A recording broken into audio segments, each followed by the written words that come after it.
All right, let's dive in. In this explainer, we're going to look at two critical factors that can make or break the tiny machines that run our bodies.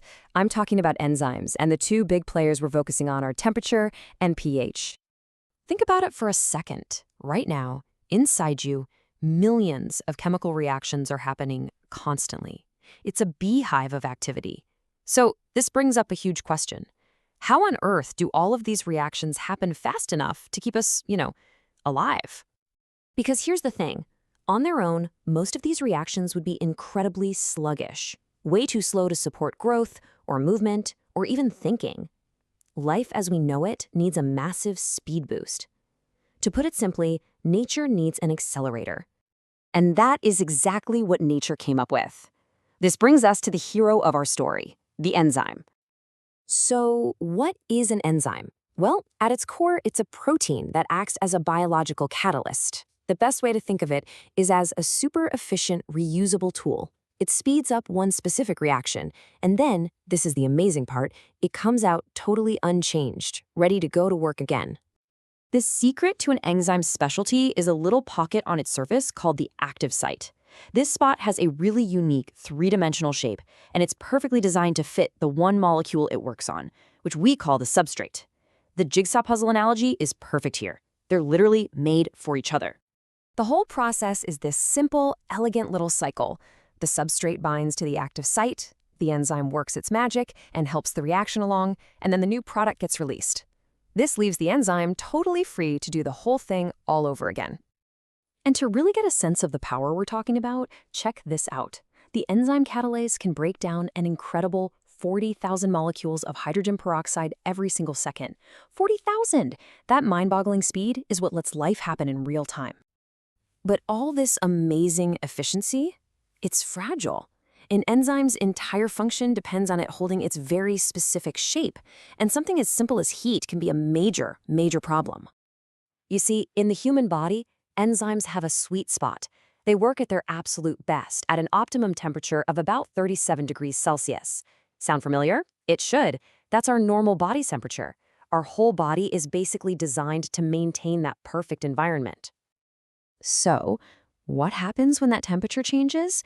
Well, if it gets too cold, things just slow down. The molecules don't have as much energy, but if it gets too hot, things get way more dramatic. The enzyme's activity can just stop completely. This shutdown is caused by something called denaturation. And this isn't just a temporary pause. The intense heat causes a permanent, irreversible change in the enzyme's 3D shape. It basically melts the active site out of shape, so that puzzle piece is broken and can never fit its partner again. A perfect real-world example of this is just cooking an egg. The egg white is a protein, right? It goes from a clear liquid to a white solid when you heat it, and you can't change it back, ever. That protein has been permanently denatured, which is exactly what happens to an enzyme when it gets too hot. Okay, so we know too much heat is a permanent threat. But that's not the only environmental factor that matters. The level of acidity, the pH, presents a totally different kind of challenge. Just like with temperature, every single enzyme has an ideal pH where it performs best. If the environment gets too acidic or too alkaline, the enzyme's properties start to change. Its shape gets altered and it just can't do its job anymore. And the range of these optimum pH levels is just incredible, even within our own digestive system. Take pepsin in the stomach. It thrives in a super acidic pH of 2. Meanwhile, amylase in your saliva likes a neutral pH of 7. And then the pancreatic lipase in your small intestine works best at an alkaline 8. Each enzyme is a specialist, perfectly tuned for its environment. But here's the really critical difference. While that damage from high temperatures is permanent, the effects of pH are usually reversible. If you move an enzyme out of its ideal pH and then put it back, it can often snap back into its proper shape and get right back to work.